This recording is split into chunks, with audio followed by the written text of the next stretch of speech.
A 10-year-old boy stood in front of the old storage shed, pointing at the door. "My mum is down there," he said. No one believed him, until a mysterious millionaire showed up, quietly reopened the old case files, and started digging beneath the ground the whole town had tried to bury. What they uncovered left the entire town in stunned silence.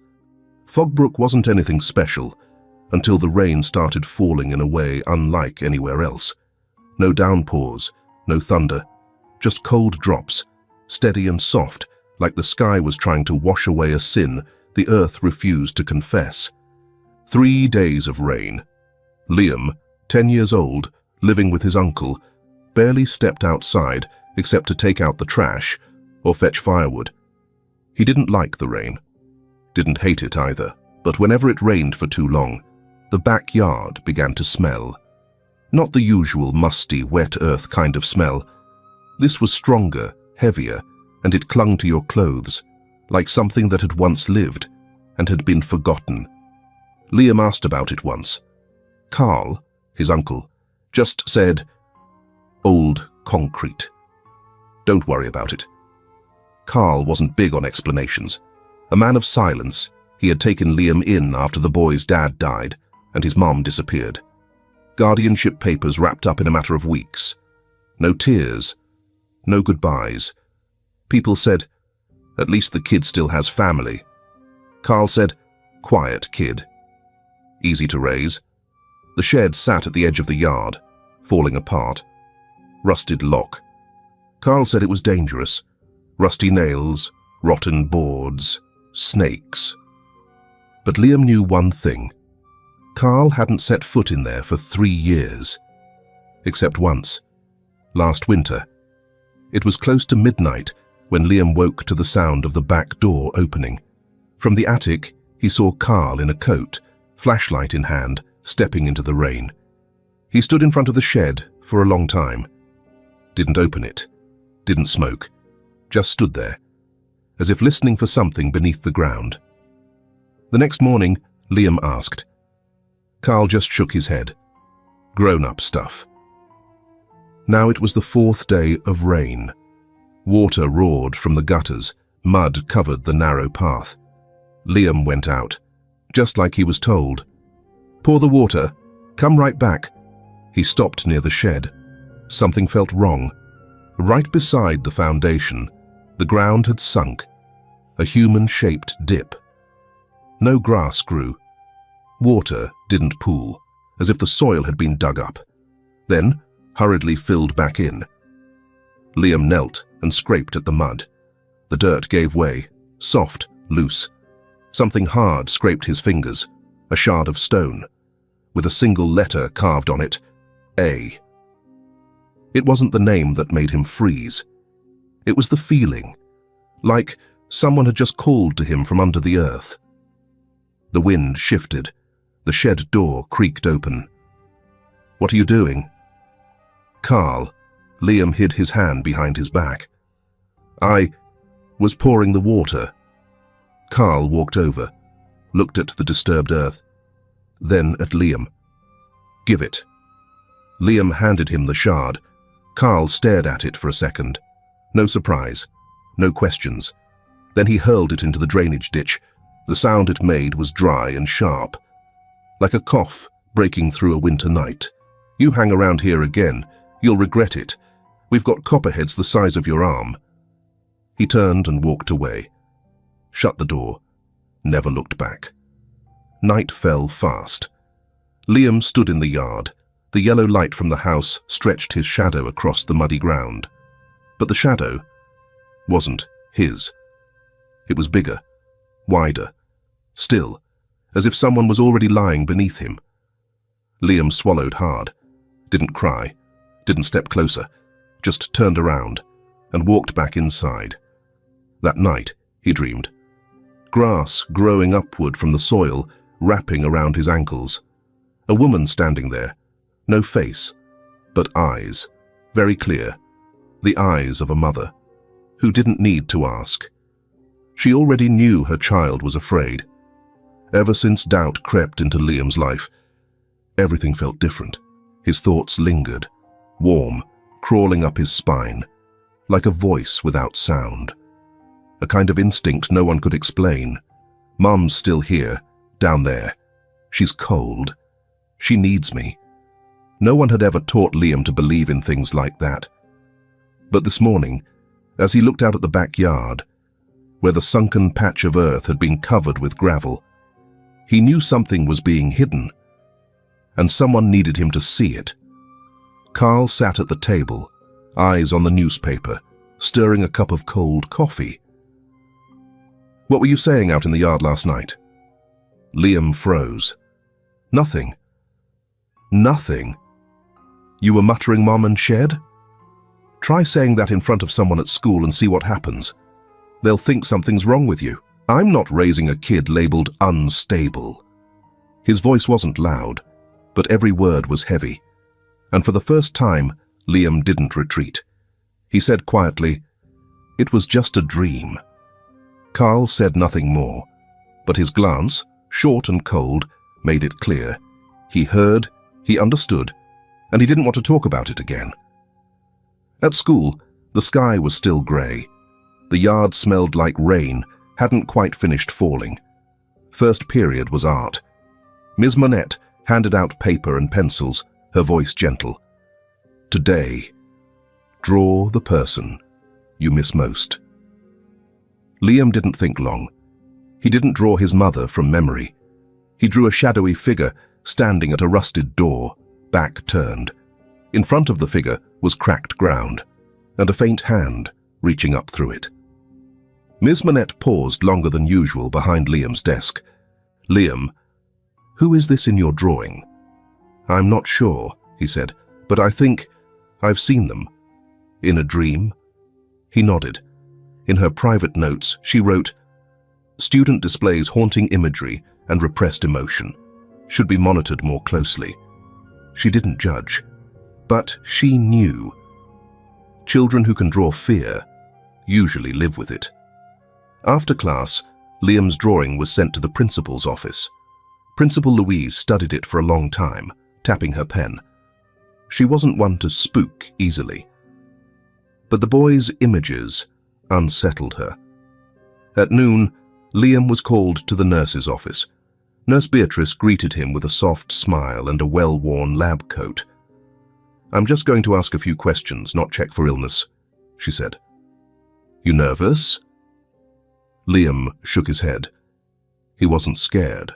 He just didn't know how to explain things only he could see, things not above ground. After a few questions about his sleep and appetite, Beatrice paused. "Do you have any dreams that repeat?" Liam looked up. "Yes, but I'm not sure they're dreams." "What do you see?" "Someone calling my name. In the rain. From underground." Beatrice didn't react right away. She nodded slowly, then made a small mark in her notebook. "I think you're remembering something, not imagining it. And I don't think anything's wrong with you." Later, Beatrice went to see Principal Louise. "That boy isn't making things up," she said. "I think he remembers, or at least, his body does." Louise frowned slightly. "I understand. But if the guardian won't cooperate, we still have a duty to recommend therapy." Beatrice didn't argue, but her eyes held a quiet fear. Sometimes, people don't ignore a child because they don't believe them, but because they don't want to. During recess, Liam sat alone on the classroom steps. Ellie, a girl from the grade above, who always seemed to appear when someone needed her, sat beside him without asking. "Your drawing looked like someone buried, but not dead."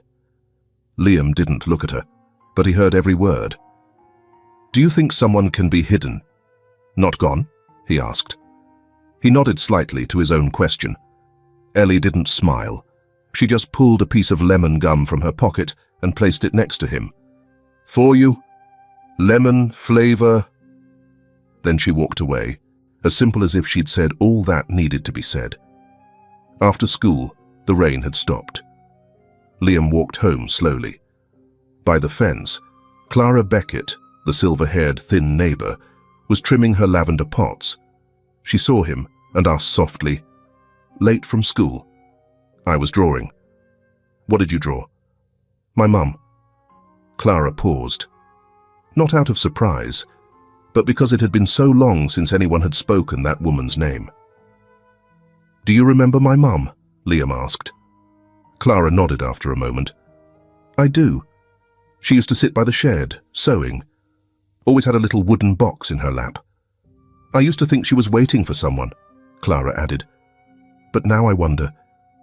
Maybe she was worried someone else was waiting for her." That night, Liam went upstairs. In his desk drawer was the old wooden box his mother had left behind. He opened it, unfolded a note tucked inside. "If one day you find this, please believe I didn't leave you because I wanted to." The third time he read it, it no longer felt like comfort. It felt like proof. He tucked the note into his pocket, grabbed a flashlight, and stepped into the backyard. The shed was still there, locked, silent, cold as every other night, but no longer frightening. He knelt down and scraped away the gravel. Under the rocks, fresh soil, a faint trace of white chalk. At the edge of a crack, something like the imprint of small fingernails. Liam didn't know exactly what it was, but he knew this. He had to dig deeper, not just into the ground, but into the things adults were too afraid to name. The ground beneath Liam's feet was still soft, even though the rain had stopped. He stood silently in front of the shed, white lime stains still clinging to his hands from when he scraped the surface a few days earlier. Carl had covered the spot with gravel again, then poured patchy cement over it, like it was just an old foundation that needed fixing after the storm. But Liam knew better. The gravel was too neat, and the smell was still there. A sharp, sour stench that stuck to the back of his throat. Not the scent of rain, but of earth that had been buried with something once alive. That morning, Carl had said, "If I catch you sneaking round back again, you'll regret it." He didn't have to yell. His voice was firm enough to seal any cracks in Liam's thoughts before they could form. But Liam couldn't help thinking, couldn't help standing there and feeling that something beneath the surface wasn't done, wasn't at peace. Next door, Clara Beckett stood at her kitchen window, drying a teacup she hadn't set down, her eyes fixed through the glass, landing exactly where Liam stood. That patch of sunken earth hadn't changed much over the years. She knew it well, because that was where, years ago, she'd often seen Anna Oliver sitting quietly, embroidering by the shed, always facing the locked door, like she was waiting for someone to come out. Clara remembered that unease in Anna's eyes, and how she turned away, didn't ask, didn't interfere, told herself it was other people's business.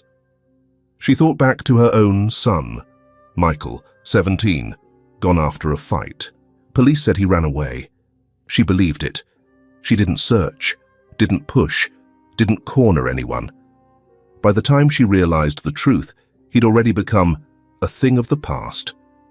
A silence everyone tiptoed around, a quiet guilt. Liam reminded her of Michael. The same eyes, calm, but always looking like they were about to be left behind. And that look, in a child, was what told Clara. She couldn't stay silent again. She opened the drawer under her dining table and pulled out a small tin box she hadn't touched in a decade. Inside was a yellowed newspaper clipping, its creases stiff like bone. She read the headline that had haunted her for years. Female, 28, missing, A.O., Fogbrook. No foul play suspected. Case closed. No one asked questions after that, because Carl had said, "She called. She's fine." And everyone stayed quiet. Just like Clara had, and Michael had never come home. That afternoon, Liam walked alone to the library. He brought nothing with him but a folded sketch. The library was small, musty, with broken computers and nothing but stacks of worn newspapers. He flipped through pages, searching for his mother's name. Nothing. Until someone stepped closer. A tall man, brown blonde hair, long coat, holding a book on property law. He had been watching Liam for a while before he finally spoke. "Looking for someone?" His voice was deep, steady, not unkind. Liam nodded, eyes still down. "I want to know where my mum went. Everyone says she left me, but I don't believe that." The man set the book down. His hands were large, solid, his voice steady. "Ellison Reed," he said, extending a hand. "Used to be a lawyer. Now I help people everyone else stopped looking for." Liam pulled out his sketch, a woman in a long dress standing at the shed, a hand reaching up from the earth. "I keep dreaming about her like this. Over and over." Ellison studied the drawing carefully. His eyes lingered on the hand emerging from the ground. His face changed, a shift subtle but deep, like an old echo in his memory had just been stirred. "I think my mum is under our house," Liam whispered. He didn't say it loud, but it sliced through the quiet air like a blade. Ellison didn't ask why. He only asked, "You sure? Number, but I believe it." Ellison nodded, not fast, not with promises, but with something certain in his gaze. A decision made. After Liam left, Ellison reopened the land book he'd been holding. Near the back, a small note read, "Transfer from AO to CO. Title unresolved due to missing witness signature." He paused. AO, not a stranger. That had been his daughter's initials, the ones she always used in her journals, before she died. A coincidence? Maybe, but not one he could ignore. That night, Clara came to Liam's house. She didn't bring cookies, didn't make small talk. She sat down and handed him the old newspaper clipping. "This is what no one ever told you," she said. "You knew her?" Liam asked, barely audible. "I used to see your mother out there in the backyard, stitching cloth for hours in front of that shed. No one sits that long. If they're planning to leave their child." Liam tightened his grip on the drawing. Clara leaned in, touched his hand with a tenderness too late to be motherly, but not too late to matter. "When you're ready," she said, "I'll be there. I won't let it happen again." That night, after all the lights in town had gone out, Clara put on her coat, grabbed a flashlight, and stepped around the narrow path behind the fence. She didn't bring anything, except for a single smooth white stone in her pocket. She walked to the sunken patch of earth by the shed and placed the stone gently in the center, like someone planting a silent vow. Tomorrow morning, if the stone was gone, she'd know she hadn't imagined any of it. The morning after the fifth stretch of rain, Liam stood at the attic window, eyes on the backyard, just like always. But today, something was different. The white stone Clara had placed at the foot of the shed door the day before, it wasn't where she left it. It had been moved, not far, just half a step, but perfectly aligned, squared off, as if placed there by someone who had done it before. Not the wind, not an animal. Liam didn't say a word. He didn't back away either. He just stood there. For a long time, as if waiting for the soil to speak. The breeze carried a sharper scent than usual. Not mud, not grass. Something familiar that his body recognized but couldn't explain. A smell that brought back last night's dream. The woman in the blue dress, reaching from the soft earth, calling his name, not with her voice, but with her eyes. Liam turned inside, opened the wooden box, pulled out the drawing. This time, besides the shed, the yard, and 3 red dots, he had added a figure by the fence, a slightly hunched back, a broom in hand. Clara. He hadn't planned to draw her, but his hand moved on its own, guided, maybe, by memory. That morning, Clara was sweeping leaves when Liam approached. "Mrs. Clara," he said, pulling the drawing from his coat. She took it, scanned it briefly. Her eyes didn't stop on the shed, but on the figure by the fence. She pressed her lips together. Didn't ask a thing. "I showed this to someone," Liam said. "Who?" "A man named Ellison. I met him at the library. He's a lawyer. I think he understands." Clara nodded, not surprised. She turned to look at the shed, then at the spot where the white stone had once been. She picked up a twig, walked over, and pressed it gently into one of the 3 sunken spots, replacing the stone with a new sign. "I think it's time," she said softly. "Time we did something." In a small rented room, Ellison spread the drawing out on his desk. Under the dim lamp, the pencil lines drawn by a child seemed to pulse with life. On the corner, it read Fogbrook Street. 3 depressions. A woman's figure by the fence. More vivid than any testimony Ellison had ever handled in his legal career. He picked up his phone, called Gavin Harper, an old friend in land records. "You still have property maps for Fogbrook South. I need to know who owns Lot 17." Gavin called back 10 minutes later. "Carl Oliver. Previous owner, Anna Oliver. No valid transfer of title." Ellison didn't flinch. "Has anyone ever requested that file?" A pause. "One woman. Clara Beckett. But since she wasn't a legal relative, it was denied." That name stopped Ellison cold. He had seen it scribbled in the margin of the drawing, in pen, small and neat. "Mrs. Clara usually stands by the fence." Carl sat in his office, flipping through tax files, when he found a strange slip of paper. No legal confirmation. Land use rights invalid. He didn't need to wonder who wrote it. Didn't have to think hard.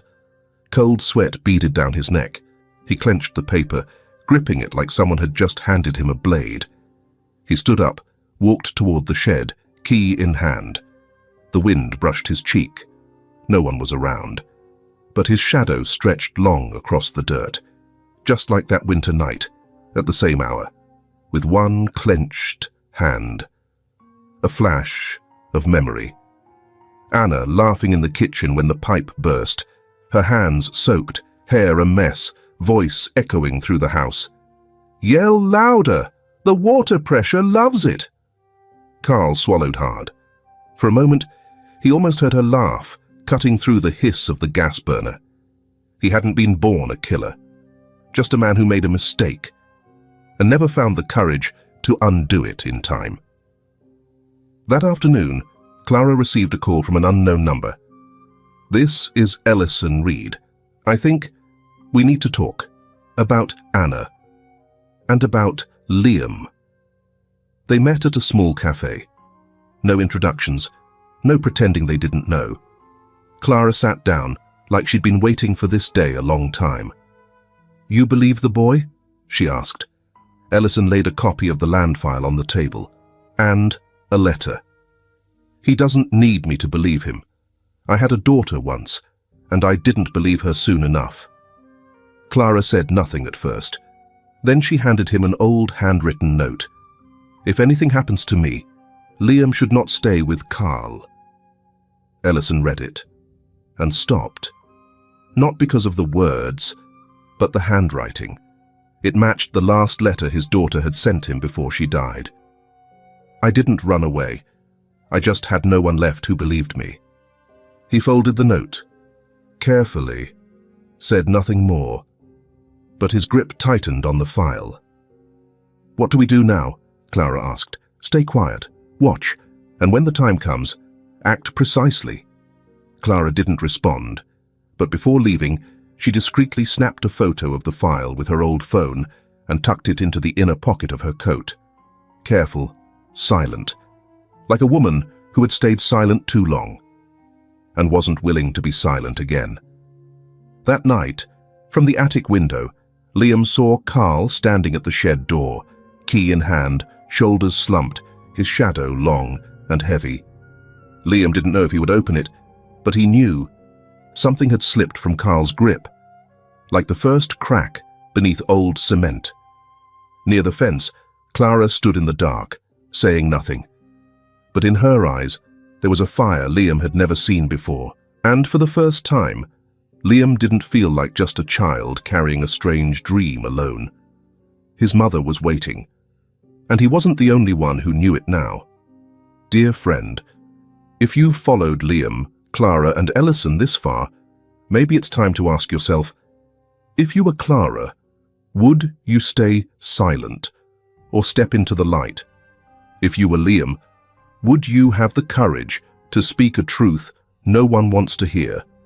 Share your thoughts below. What resonated most with you? Was it Clara's gaze at the shed, Carl's first tremble, or the drawing of a boy once labeled just imaginative? Leave a comment, because maybe, just maybe, your voice is the strength someone else needs to start digging up the past in their own life.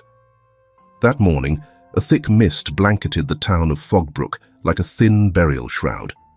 Clara Beckett wore her old straw hat, carrying a gardening spade, a pair of gloves, and a small cloth bag. No one asked where she was going. Perhaps people had grown used to it, to the idea that the old widow was up to something strange with the orphan boy from Carl Oliver's house. Liam stood by the fence, holding his drawing close, the red dots clearly marked. He said nothing, but his eyes were steady. "I know you are ready," Clara said softly. They began digging at the first depression near the base of the shed. The earth was softer than usual, as if it had already been disturbed.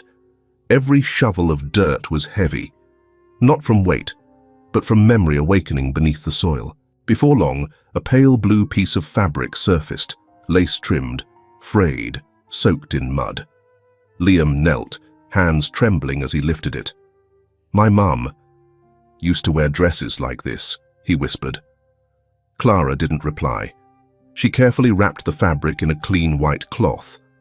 Just then, a sharp voice cut through the quiet from across the fence. "Clara, are you teaching that boy to dig up graves now?" It was Agnes Holcomb, her tone harsh. "How long do you plan to carry on this madness?" Clara stood, silent. A widow and a motherless boy, digging up dirt in search of justice. People are going to think Fogbrook's filled with lunatics. "Let them think what they will," Clara answered calmly.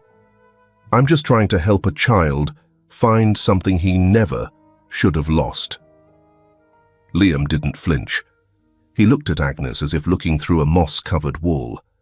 "I'm not crazy, but I won't pretend I forgot my mum just because everyone else did."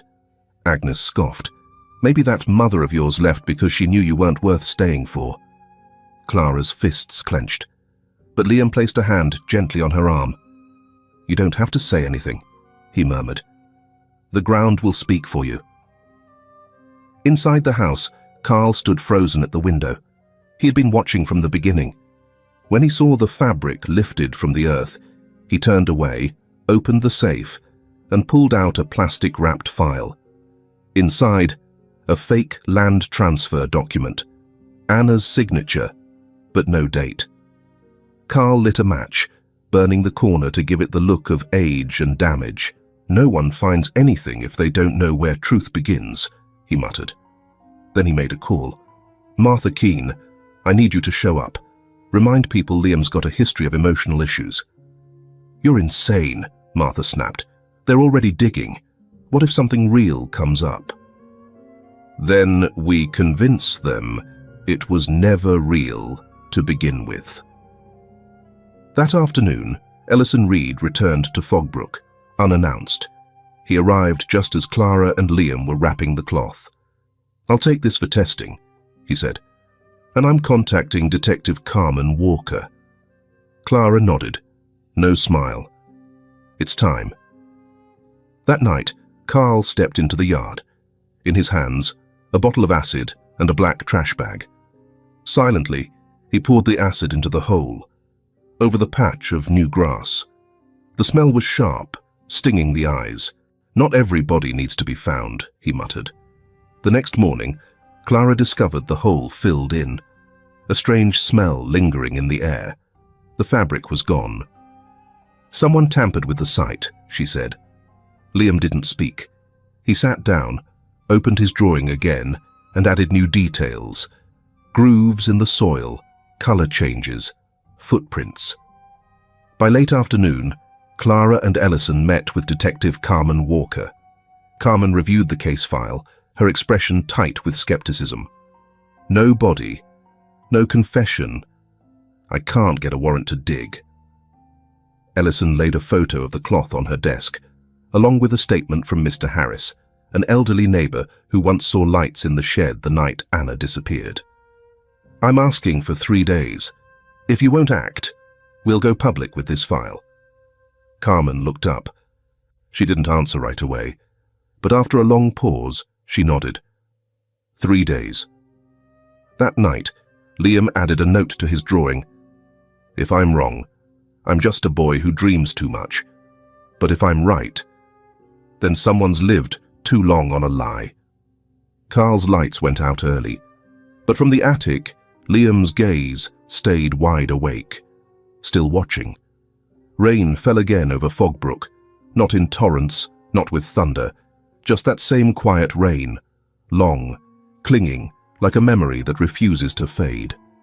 Clara and Liam stood in the kitchen, watching droplets streak down the glass. They didn't go outside that day. They didn't need to. What mattered now wasn't buried in the ground anymore. It was buried in people's hearts. After the meeting with Detective Carmen, Ellison spent the morning digging through town records, property maps, land transfers, names of neighbors who once lived near Anna's house. In a faded note, he found Harris, retired, former firefighter. It noted that Harris had the only window with a direct view of the shed. Ellison met with Clara. "I need to talk to him," he said. "Maybe it's not much, but he saw something, or chose to look away." "Mr. Harris owes Carl a life," Clara said softly. "And some debts imprison you for life." "We also need to think about protecting Liam," Ellison added, voice low. "Carl's unraveling. I'm afraid he might do something reckless." Clara nodded. "That boy shouldn't be in that house anymore." Ellison was quiet for a moment, then said gently, "If it comes to it, I'll take him in. The place I'm renting has security, and I don't have anyone else there. For now, maybe that's the safest place for him." Clara looked at him, eyes full of gratitude. "I trust you," she said. The small house by the fence was silent, its windows fogged with condensation. When Ellison knocked, Harris didn't answer right away. His hand rested on his cane. His eyes never left the garden. "That was a long time ago," he finally said. "So long that saying it now won't bring anyone back." "But it might help a child move forward," Ellison replied, "with the truth." Harris said nothing, just nodded slightly, then stepped back inside. Leaving the door ajar, a gesture caught somewhere between refusal and invitation. That evening, Liam brought a small cake. He placed it gently on the doorstep. "I made this," he said, barely above a whisper. "It's not very good, but I don't know how else to say thank you." He turned and walked away. Through the curtain slit, Harris watched him go, his dry eyes slowly filling with tears. That night, he called Clara. "Tell Ellison to come, tomorrow morning, alone." Carl noticed the cake Liam had left. He saw Harris open the door to take it. He slammed his teacup on the counter, ceramic, shattered. A shard pierced his hand. But he didn't feel pain, only the rush of blood that matched the rage boiling in his head. "Fools!" he snarled. "Digging up lies, accusing me, putting on a show. I raised that boy, gave him a roof. Now he's digging up his mother's grave to destroy me." He stormed into the yard, kicking down part of the wooden fence. Clara stood there. Carl pointed a trembling finger. "You take him to court. I'll spill everything." "You knew, didn't you? You were there too. Don't pretend your hands are clean." Clara didn't back away. "You're not afraid of punishment," she said calmly. "You're afraid of being seen for who you really are." Carl turned, teeth clenched. "You think the law's coming to save you?" "I've lived inside the law since before you could spell it." The next morning, Ellison visited Harris. No files, no legal talk, just two men, the last witnesses to a dying truth. Harris spoke, his voice steady, no tremble. "It was raining that night. I was washing dishes. My wife was in bed. Carl went into the yard. There was someone following him. Anna." He gripped the edge of his chair. They argued. I couldn't hear the words, but I saw him yank her arm. She slipped, hit her head on a bucket, fell. Didn't get back up. Silence. Then, I stood there. Didn't call anyone. 3 months earlier, Carl saved my wife from a stroke. I owed him her life. So I stayed silent. I let a woman die, because I couldn't pay the price of a debt. Ellison nodded. Then pay it the right way. That afternoon, Ellison brought Harris to the police station. Detective Carmen met them in a private room. Harris gave his full account, every detail. He even sketched the yard, the light angles, the view from his kitchen window. Carmen sat in silence for a long moment, then stood. "I'll request an exhumation order. Tonight, the shed will be sealed off." Before leaving, she looked at Ellison. "You just gave that boy something the justice system rarely delivers. Belief." Liam heard the news. His eyes welled with tears. But this time, not from fear. For the first time, an adult had stood beside him. Not out of pity, but for the truth. The rain hadn't stopped. But for Liam, it was the first day the rain didn't smell like grief. Early morning. The rain had stopped. Fogbrook's air hung thick and damp, like a wet towel left overnight in a dark room. On South Road, the golden beams of an SUV driven by Ellison cut through the trees as it turned onto the narrow drive leading to the wooden house where Carl and Liam lived. Ellison parked by the fence and stepped out, his long coat catching the morning mist. He wasn't in a rush, but every step he took said clearly, "Today, no one will stop what's about to happen." Carl was already waiting on the porch. His expression didn't show surprise, only coldness, the wary look of a wounded animal recognizing the trap closing in. "What are you doing here?" Carl asked, voice sharp with hostility. "I've come to take Liam," Ellison replied. "I've spoken with Detective Carmen. As of today, the boy will be removed from your custody until the investigation is complete." Carl stepped off the porch, blocking the door. "I'm his legal guardian. Without a court order, you're not taking him anywhere." Ellison pulled out a document, a copy of a temporary protective order signed by Detective Carmen under Title 42, Section 63-7-620 of the South Carolina Code, granting emergency custody in cases of potential physical or emotional harm. "The detective found evidence of threat," Ellison said. "This order is legal. If you interfere, you'll be charged with obstruction of justice." Carl laughed bitterly. This whole town's lost its mind. An old man with dyed hair, a half-senile widow, and a mentally unstable kid, digging up corpses like it's a show. At that moment, a siren wailed, sharp and unmistakable. 2 patrol cars rolled slowly up the street, red and blue lights washing over the house's wooden front. Neighbors opened their doors. Heads peeked out from windows. A few stepped onto porches. Agnes Holcomb folded her arms by her fence, scowling. Mr. Harris stepped slowly onto his porch, leaning on his cane. Every eye turned to Carl. Then the back door opened. Liam stepped outside with a small backpack on his shoulders. He didn't look at Carl, but his grip on the bag strap was tight, holding on to years of twisted memories. "You ready?" Ellison asked gently. Liam nodded. "I'm not leaving like someone running. I'm leaving like someone finally coming home." Carl lunged and grabbed the boy's arm. "You'll regret this," he snarled. "You won't survive what's coming." The rear car door opened. Detective Carmen stepped out, flanked by 2 officers.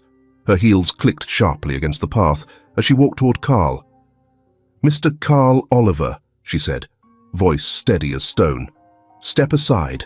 This child is now under state protection." Carl froze. His eyes blazed. His jaw trembled, mouth twitching with words that wouldn't come. Every eye around him, neighbors, police, Clara standing at a distance, fixed on him. Carl let go, slowly, as if releasing a part of himself. His eyes reddened, but he didn't fight. Liam walked quickly to the SUV. Ellison steadied him with a hand. Before getting in, Liam turned, not to look at Carl, but at the backyard. That place, today, would finally be dug up. The SUV pulled away from Carl's house, heading straight to the child welfare shelter, where Liam would stay under protective custody until a court ruling. Ellison handed over the legal documents, signed the temporary placement form, and watched the boy disappear into the softly lit room. Then he turned the car around and drove straight back to the site. That afternoon, the shed area was cordoned off with yellow crime scene tape. The scent of damp earth mixed with gasoline from the excavator waiting nearby. The people of Fogbrook lined up behind the fence, curious, anxious, haunted by what the town had long buried. Clara stood beside Detective Carmen. She said nothing, only watched the cement floor. "They covered it well," said an officer. "Thick slab, but you can't hide a smell forever." The excavator started tearing through the concrete, each section lifting like old snakeskin. Beneath the concrete, the soil was dark and uneven. "There's something here," a technician shouted. The machine stopped. Investigators stepped in. A small, sunken patch revealed itself, and within it, fragments of bone woven into rotted cloth. Clara closed her eyes. A hand gripped hers, Carmen's. "We'll run DNA," the detective said quietly. "But I believe we just found Anna Oliver." 3 days earlier, as the final layer of damp soil was being cleared, Liam had been allowed back to the scene. Carmen had approved his presence under supervision. He stood just behind the police line, silent, still, his eyes locked on the hollow in the earth. Without waiting for permission, Liam stepped forward. The evening wind tossed his hair. He raised his hand and pointed down. "She's here," he said, not loud, but certain. "My mom. She never left. They just buried her." The words sliced through the air. Everyone, even the officers, fell still. Ellison placed a hand on Liam's shoulder, said nothing, but his eyes betrayed the emotion. Clara, standing farther back, clenched her old handkerchief. She knew that sentence, from Liam himself, was more powerful than any written statement. To the left, Mr. Harris nodded. "I saw Carl out there that night. I've stayed silent too long." Across the fence, Agnes Holcomb stood pale and shaken. Her voice, usually sharp, faltered. "Oh my God, it's real. All this is real."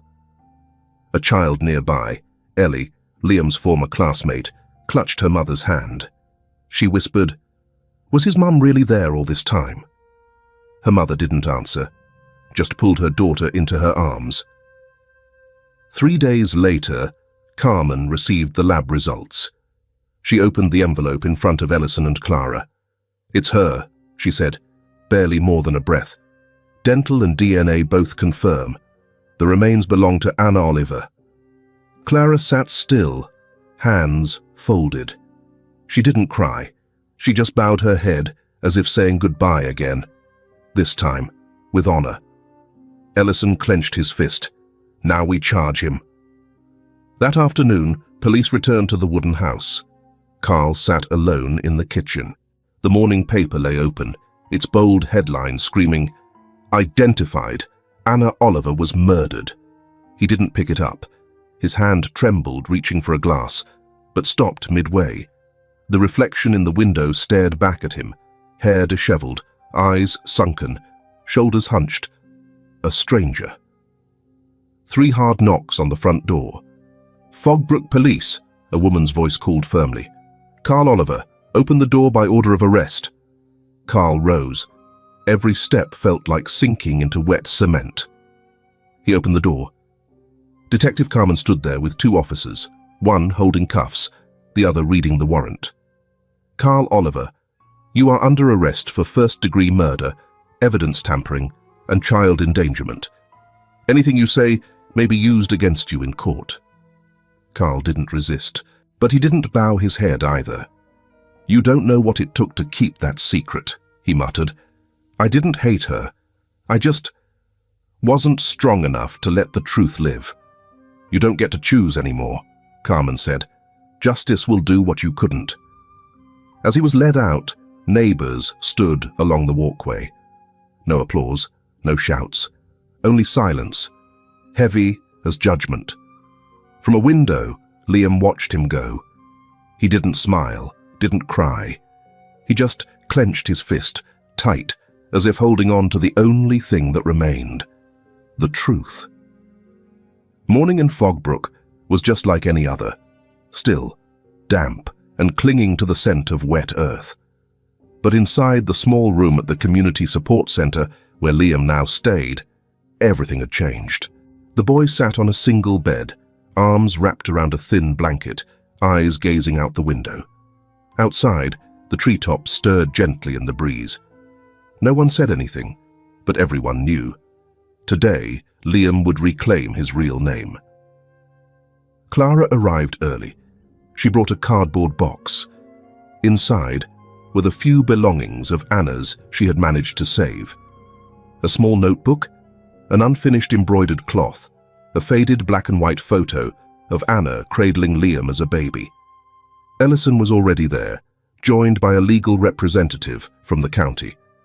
A tall woman with dark hair and a calm voice began, "We can begin if the boy is ready." Liam nodded.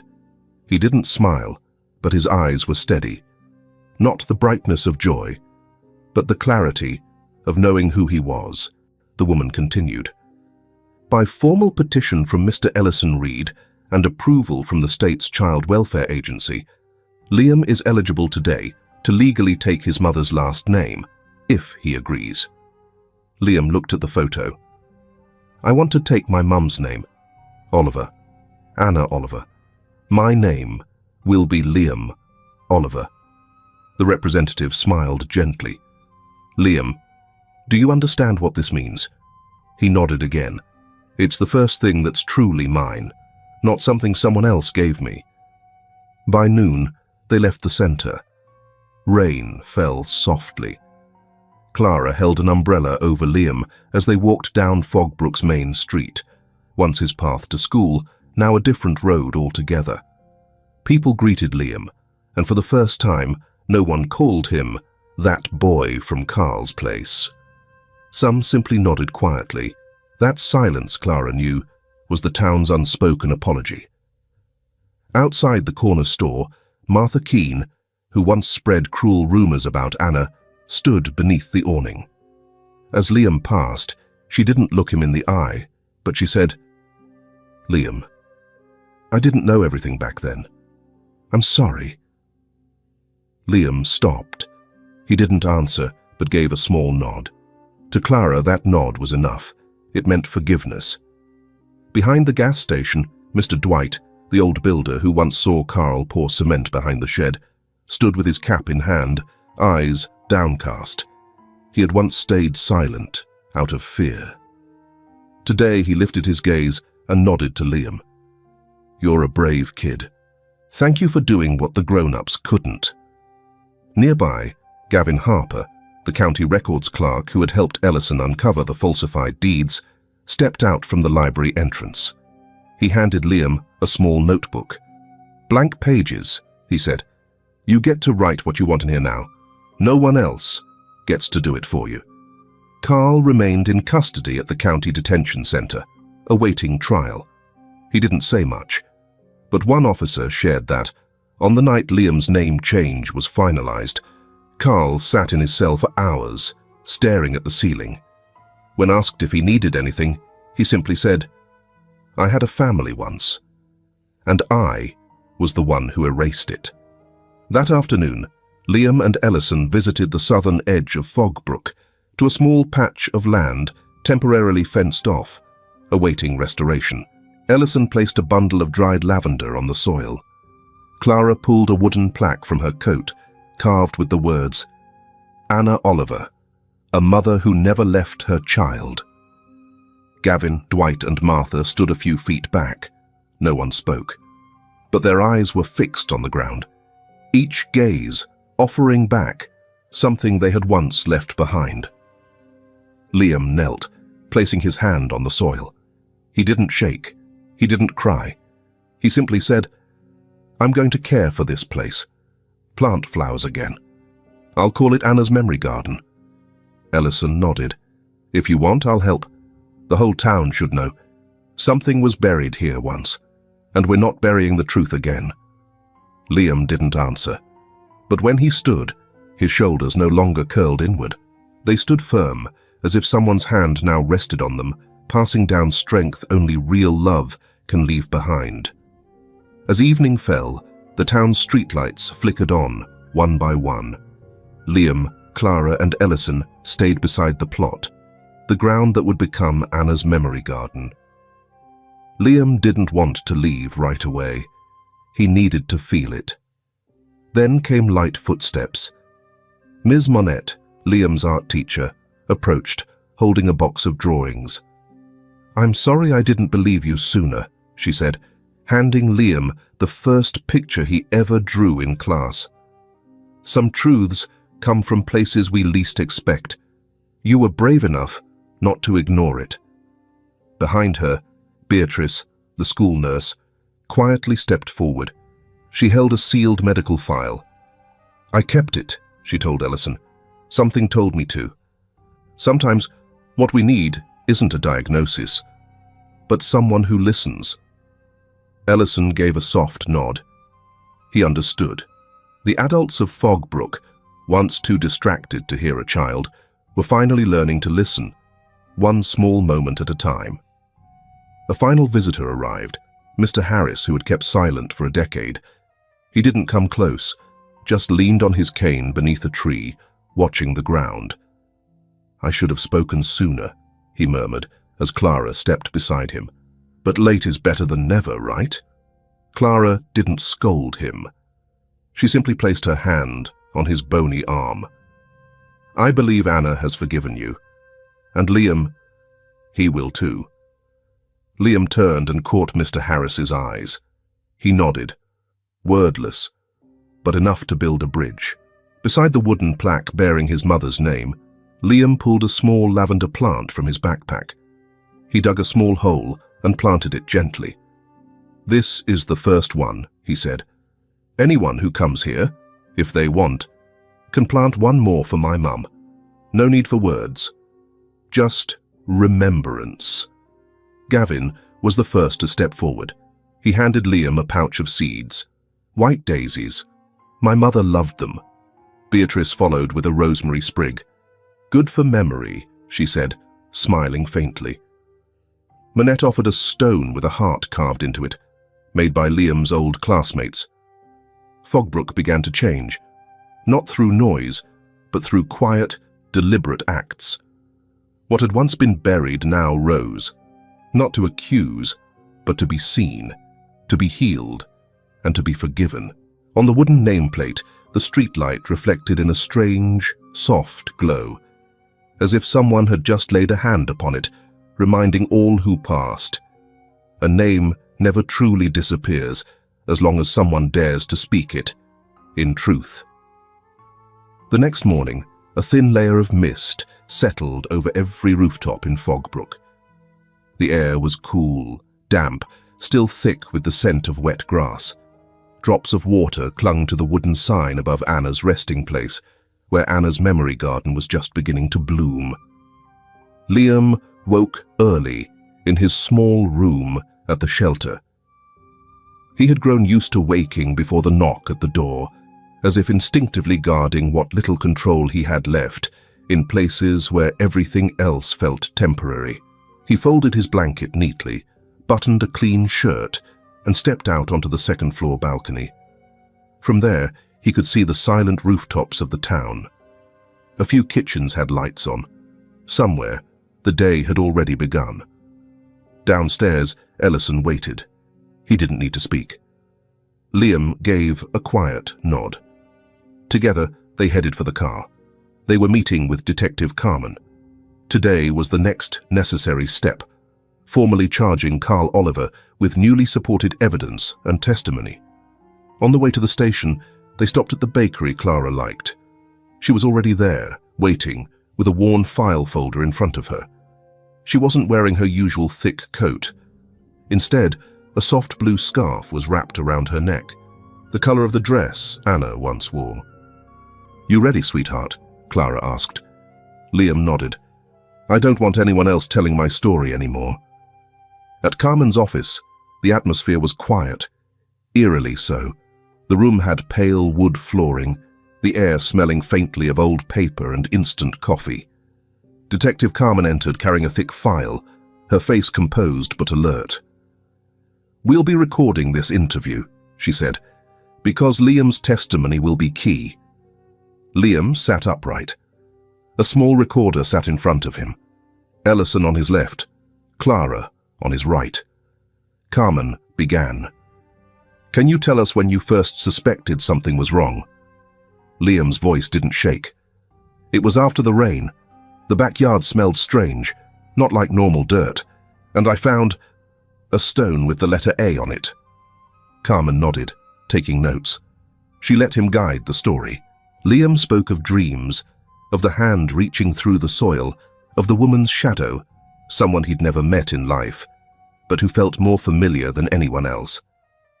"You once said, 'My mom is under my house,'" Carmen recalled. "Why?" "Because it's true," Liam said simply. "I didn't imagine it. I remembered it." The testimony lasted over an hour. Afterward, Carmen slid a new case report across the table, along with an official pre-trial motion. Carl Oliver would be prosecuted for first-degree murder, custodial fraud, and obstruction of justice. "We have one more witness," she said. "Someone I think you're ready to face." Liam didn't ask who. He already knew. Mr. Harris. That afternoon, Liam, Ellison, and Carmen visited Harris's house. The old wood-paneled home still bore water stains, but the front garden had flowers, tended despite the years. Harris opened the door. He wasn't surprised, a mug of black tea in hand. He'd been waiting. Liam sat across from him. No one prompted him. "You want to know why I stayed silent, don't you?" Harris asked. Liam nodded. "Because I owed him a life," the old man said. "Years ago, my wife had a stroke. No one was nearby but Carl. He carried her to the hospital, saved her life." "And Anna?" Ellison asked. "I saw them fighting," Harris admitted. "It was raining that night. I saw through the kitchen window. Carl shoved her. Anna fell. Her head hit the edge of the stone." "You didn't call the police?" Carmen asked. "I was scared. I saw her not moving. Then I saw him digging. I thought—" He'd confess, but he didn't. His voice grew faint. "I let a woman die because I couldn't repay my debt in the right way. I don't have much time left. But I can at least say this before I go."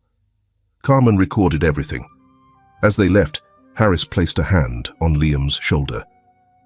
"You did what people like me couldn't. Don't forget that." That evening, back at the shelter, Liam pulled out the notebook Gavin had given him. He wrote his first line. "Today, I said my mother's name." And I believe she heard me. Ellison drove him back like always, waiting to see Liam's room light up before leaving. But tonight, he walked him upstairs. He handed Liam a small bag. Inside, a new journal and a fountain pen. Not just to write the past, Ellison said, but to write what comes next. Liam sat at the desk, opened the book, and wrote again. "Today, I said my mother's name. And I believe she heard me." 2 days later, an emergency town meeting was called in Fogbrooks Hall. Chief Quinn presided. Detective Carmen, a representative from the district court, and Ellison Reed were seated at the front. People filed in quietly, in small groups. No one spoke loudly. They sat like they would at a funeral, but all eyes turned toward Liam, the only person in the front row who didn't need an invitation. Clara sat beside him. Ellison on the other side, his hand resting gently on Liam's shoulder. In front of them, a small podium, and to the left, a draft sketch of the community project, Anna's Memory Garden, proposed by Ellison and Gavin. Ellison stepped up. No notes. "Some truths were buried in this town," he began, "and only a child was brave enough to dig them up. Both literally and figuratively." He shared Liam's story, how the boy had faced silence, doubt, and dismissive stares. He looked around with each word. When his eyes met Martha Keene's, she looked down. After Ellison, Carmen announced Carl Oliver would be prosecuted in the coming month, with the trial scheduled for the next quarter. No one objected. The evidence and the voices had become undeniable. After the meeting, Clara and Liam stayed behind. Ellison stayed with them. One woman approached, Ellie's mother. She hugged Liam gently and whispered, "Thank you for doing what's right. My daughter isn't afraid of her dreams anymore." Ellison watched her go, then turned to Liam. "Sometimes a dream just needs one person to believe in it, to become real. You did that." That night, it rained lightly. Liam couldn't sleep. He stepped out to the shelter's porch, sat quietly under the tin roof. The breeze was cool. Ellison joined him moments later, carrying 2 cups of hot cocoa. "Can't sleep?" he asked. "I'm thinking about the trial," Liam said. "What if he doesn't confess?" Ellison handed him a cup, sat beside him. "Then we still have us. And we still have the truth. And truth, Liam, doesn't need to be believed to be real." Liam looked up. His face still young, but his eyes had grown deep and bright, like someone who had seen what others tried to ignore. "I'll testify," Liam said. "I'll tell it all." "I know," Ellison replied, "and I'll be in the front row, right next to Clara, so you know, you'll never stand alone." Fogbrook, at last, was learning to face itself. 3 weeks later, the official trial of Carl Oliver began at the Grayford County Courthouse. The courtroom was packed, no empty seats. Cameras weren't allowed, but every word was recorded by reporters' pens. Liam sat in the front row, Clara to his left, Ellison to his right.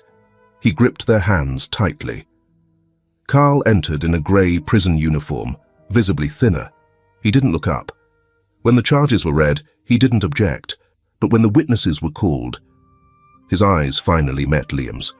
There was no hatred there, no forgiveness either, just silence. Liam took the stand. His voice was steady, clear.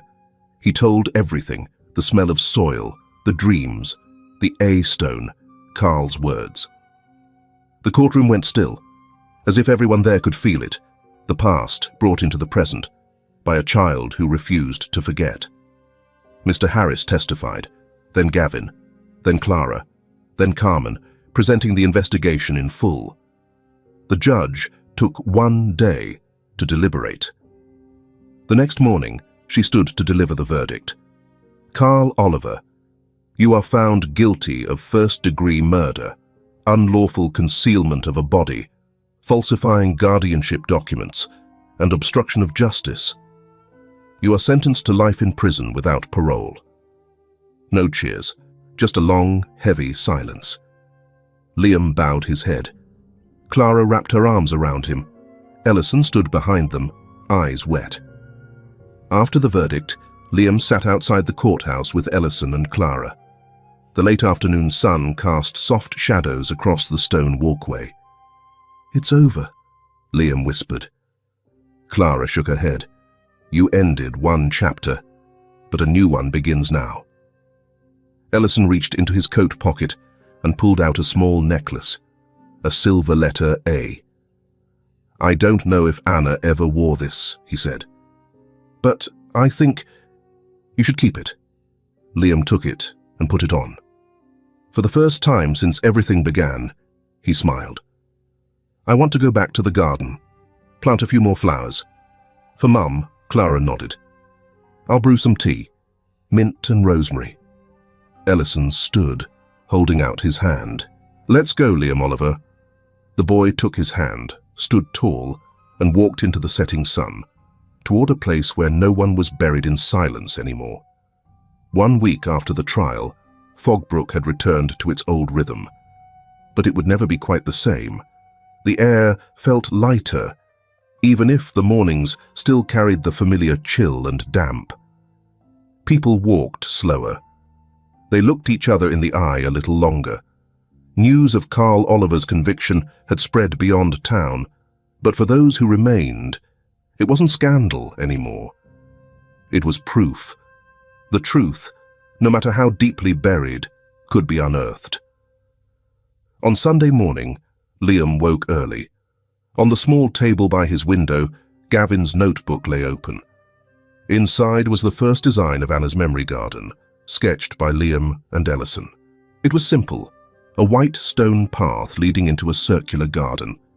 At the center, a wooden nameplate bearing Clara's words, surrounded by lavender, rosemary, white daisies, and other plants brought by people from the town, each with something to remember. Clara arrived in her old car, still scented faintly of lavender. Ellison was already waiting down the street, holding a basket of gardening tools. Today, they would plant the first flowers, not just for Liam's mother, but for everything forgotten, silent, and finally remembered. "You brought the notebook?" Clara asked. Liam nodded. "I wrote more in it last night." He pulled the notebook from his coat pocket and opened it to a fresh page. "Each plant will have a name," he said. "Not a person's name, but a word. Something to remember a feeling. I wrote them down. Forgiveness, memory, hope, bravery, acceptance." Clara smiled. "Then I'll plant peace. I think I need that today." At the garden, a group had already gathered. Mr. Harris had come, leaning on his cane, but there. Miss Manette arrived with Liam's former classmates, each carrying a small stone etched with a symbol. Beatrice brought 2 mint plants. Even Mrs. Martha Keene came, empty-handed, standing silently at the edge. Ellison stepped forward. "Today isn't a ceremony," he said. "It's an act. We're not doing this to erase what was wrong, but to plant what's right." He handed out tools. Everyone began. Liam dug the first hole, placed the rosemary Beatrice brought inside. He said nothing, just tied a wooden tag to it. Bravery. An hour passed. Green and purple flecked the garden. Gavin arrived late, carrying a large pot of white daisies. He placed them near the nameplate at the center. "She once helped me correct a records file one winter," he told Liam. "No one remembers. But I do. This is something I can give back." At midday, they sat in a circle around the garden. Clara brought hot tea. There were cookies from Agnes's bakery and a small cake baked by Ellie, who handed it to Liam silently. "Thank you," Liam whispered. "It's nothing. Ellie said. "My mum says, when you plant something, it means you want something to live." Liam nodded. He looked around. This ground, once used to hide death, was now full of life. Later, when most had left, Liam, Clara, and Ellison stayed behind. They moved quietly through the garden, attaching tags that had yet to be placed. Each step on the new soil felt like restoring the foundation of something old. Liam paused at the spot where he once found the stone with the letter A. He dug a small hole, placed the stone back, and covered it gently. "This is where she started to come back," he said. Ellison stood beside him, hand on his shoulder. "And where you began to grow, not in age, but in truth." Clara added, "Some people spend years learning that. You did it in a single season of rain." As they left, Liam turned to look at the garden one more time. On the wooden plaque bearing Anna's name, the setting sun caught the carved letters, and for a moment they seemed to glow. He didn't know if his mother had heard everything he did that day, but he was certain, if she could see, she would be smiling. A week after the planting, Anna's memory garden had become a quiet, steady destination, not for mourning, but for reflection. Each day, a few people stopped by. Some sat, some watched, and some began to write. Liam placed a large notebook in a small wooden drawer beneath the nameplate. On the first page, he wrote, "If you've ever missed someone, write. You don't have to sign." The first entry, in delicate handwriting, read, "I miss my mother, but I never said it until today because a child was braver than I was." Ellison proposed a scholarship in Anna Oliver's name for children who had experienced loss. The town approved it unanimously. Clara was invited to lead monthly storytelling sessions at the preschool. Liam became the first guest reader. He read from the book he co-wrote with Ms. Monette. The Mother Who Didn't Disappear, Only Got Hidden. "I think if someone truly loves, they never leave," Liam said at the launch. "But if they must, then we must be the ones who call them back, through memory." Carl, in prison, never asked for a reduced sentence. He stayed silent. He accepted it all, like a man finally paying a debt. One afternoon, he received a letter, unsigned, but written in familiar handwriting. "I don't forgive. But I also won't forget. Some things can only be undone by bearing them. Liam." Carl folded the letter, placed it on his desk. He didn't reply. But for the first time since his arrest, he asked permission to plant a tree in the prison yard. Fogbrook returned to peace, but not the kind of peace built on silence. A child had spoken, the adults had listened, and the town learned not to look away again. One afternoon, Clara took Liam back to the garden. Just the two of them. They sat beneath the rosemary bush, beside the weathered name tags. "I miss her," Clara said softly. "I do too," Liam replied. "But missing isn't for sadness. It's for holding on."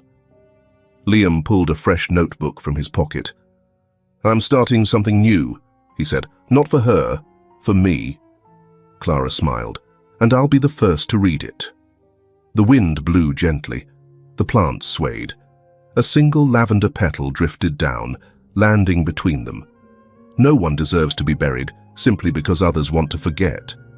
And Liam, with the heart of a child, brought his mother back into the light. He didn't fight with anger. He didn't shout. He moved through silence with belief. And in a town once muted by its own fear, that was the bravest thing anyone could do. He didn't just reclaim justice for his mother. He reclaimed the light for a place that once chose to close its eyes. Liam's courage didn't come from strength, but from the smallest, purest faith, that the truth, when spoken in a clear, honest voice, can move a community. And he was never alone. Clara, the woman who carried memory and quiet conviction, had stood beside him from the start. Ellison, a man who had once lost too much, saw in Liam what he couldn't save in his daughter. Ms. Monette, Beatrice, Mr. Harris, Gavin, Ellie, each in their own way, helped mend what had once been broken.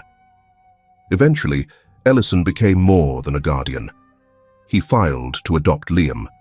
The court approved it soon after the trial. Liam now lived with him in a wooden house on the hill with tall bookshelves, a warm kitchen, and windows facing the morning sun. Clara, though she didn't live with them, visited every weekend. She called Liam my grandson. Ellie called him head gardener. Even those who had once stayed silent, like Martha, changed.